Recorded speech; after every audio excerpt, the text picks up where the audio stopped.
Durante a Idade Média, a produção literária esteve claramente vinculada aos processos de ordem política e social da época.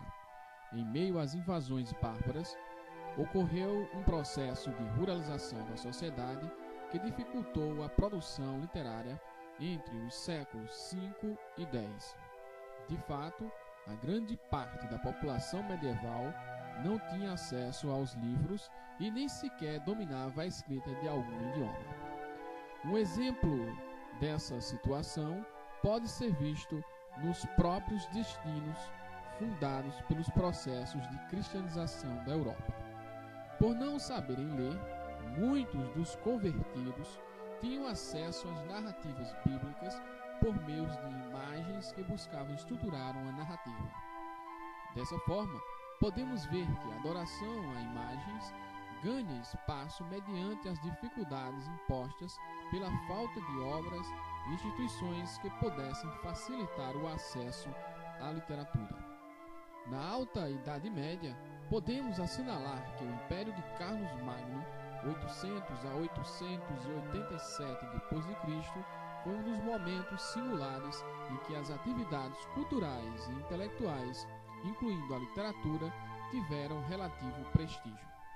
Várias escolas tiveram a função de ensinar e preservar o legado deixado pelas civilizações greco-romana. No mais, os mosteiros foram os mais importantes e significativos centros de preservação e produção intelectual influenciados pela antiguidade.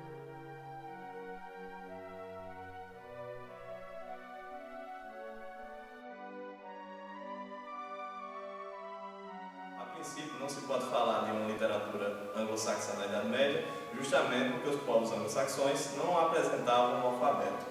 Na verdade, um alfabeto existia, mas ele era único. Um tipo de alfabeto muito primitivo que se baseava somente em pequenos traços e riscos feitos em madeira ou em pedra que serviam unicamente para pequenas anotações, um remédio ou uma receita culinária. E, por outro lado, com a chegada do cristianismo, ocorreu uma difusão de uma nova língua, que é a romana, o latim, e também uma mistura de alfabeto e palavras. Essa mistura caracterizou uma transformação para os povos anglo-saxões, porque esses povos começaram a construir o seu pequeno alfabeto e seu pequeno mundo literário. A princípio, poemas curtos ou receitas, ou também, característico da época, era a criação de conjuras, magia, que era um costume da época.